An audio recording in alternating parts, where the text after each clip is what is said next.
Hello there, welcome to another episode of World of Tanks with Ngani Titan, and we're on Salvage Yard in Counter Battle, and this is probably for the time being the only game in the T28 I'm going to be showing you. I have managed, by virtue of basically the experience boosters, that are built into the current operations that Wargaming have chosen for us.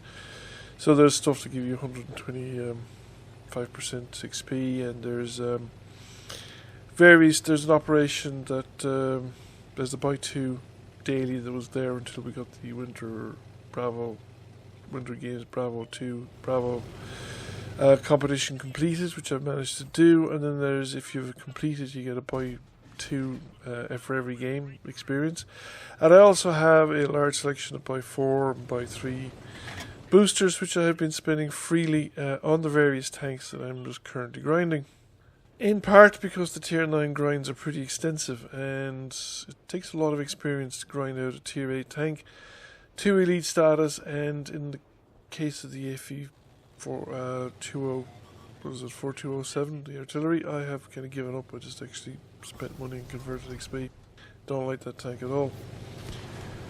In this one, I was content to grind it out, and I have done so, but I didn't particularly enjoy the play experience of this tank. I initially tried to play it as a heavy tank, as a close support assault tank, much in the way that I've played the AT-15 in the past. Now, it is possible that the meta has changed, and that it is more difficult to play tanks like the AT-15 as a heavy tank in the current meta. That there's more people out there with experience, and that they're more able to exploit weak spots in the front of your tank. Because this thing is actually faster than the AT-15, or at least it is when I play the AT-15. And in theory, well, it's got a harder hitting gun, possibly even with better penetration, but certainly one that does more alpha damage than the 17 pounders. Do you get a 20 pounder? I can't remember now whether you get a 20 pounder or not, but it's mostly 17 pounder on the AT-15. However, it is considerably more inaccurate, and I think it's the inaccuracy of the gun that really got to me. The armour is strong from the front, but that's part of the problem. The hatches are weak and easily penetratable for people to know what they're doing. I never seem to be able to manage it, but I'm not a particularly good shot. It's one of my failings in the game. I'm kind of consistent, as in I'm consistently the same level of badness that I have been for a long time. I've been consistent about 60% of my shots hit. But I found in the AT-15 you could snapshot with a high degree of reliability, and this was part of the reason that the tank worked, I think, in the front line, because you didn't have to stick your nose out and stay out for long. You could stick your tank out, get a lock on, or even point it in the general direction of a weak spot, pull the trigger even before it was fully aimed, and just start backing away and wiggling your tanks just to minimise the chances of them penetrating a weak spot. But the AT-15 also had a pretty rapid aim time. This tank has a slow aim time, and even when you're fully aimed, there's a very high chance that you're going to miss the weak spot that you're aiming for and hit something else entirely and not penetrate at all. Meanwhile, because of the amount of time you spent aiming in, you get penetrated, maybe even multiple times, sometimes multiple times by the tank you're actually firing at. So I have given up on that strategy, and I'm thinking I'm going to have to do the same thing with the T95. I've been trying something similar with the T95, except the T95's problem, well, the gun handling isn't actually a whole lot better, even with the top gun, which I managed to unlock quite quickly, more quickly than I expected. But it doesn't have great accuracy, it doesn't have great aim time. It does have a very high alpha. But the tank itself also is so slow you can't keep up with the battle.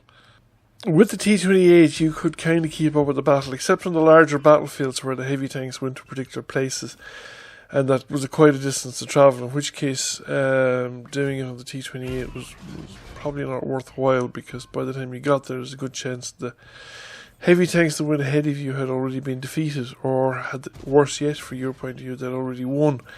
in which case they'd be moving on to the next spot and you wouldn't have a chance of catching up with them at that stage.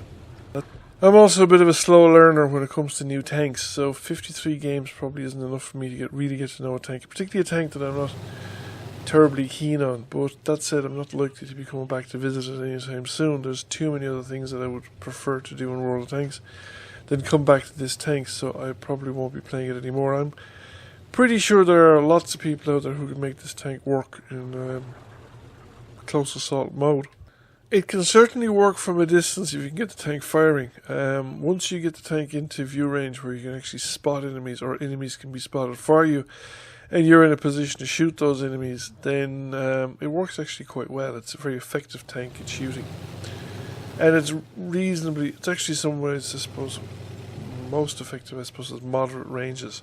Generally the gun is punchy enough that you're not too concerned about weak spots. If you do have to hit people with weak spots, you're better off doing it closer to the tank at any rate. The longer the range is, the harder it's going to be to land shots on weak spots, because the level of accuracy is not great on this tank. So if you're going to have to direct shots onto weak spots with this tank from moderate to long ranges, you're probably wasting your time. But tanks that you can penetrate easily enough at long ranges or moderate ranges, then this tank will work fine against those kind of tanks. But if you have to shoot weak spots, you'll have to get closer, simply because the accuracy of the gun just isn't up to precise shooting over long distances.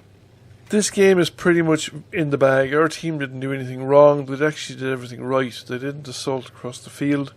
They sent the bulk of their forces towards the cap circle. They scouted both sides of the lake, actually, but they scouted the important side, which was they scouted fairly aggressively on the eastern side of the lake, which prevented the enemy coming down that route, prevented them from scouting onto the field, and therefore prevented the forces they had in the field from making any real progress, because the forces on the field were depending on their own view range and their own observations for scouting the targets in front of them. They weren't getting any support from across the lake, across the central lake.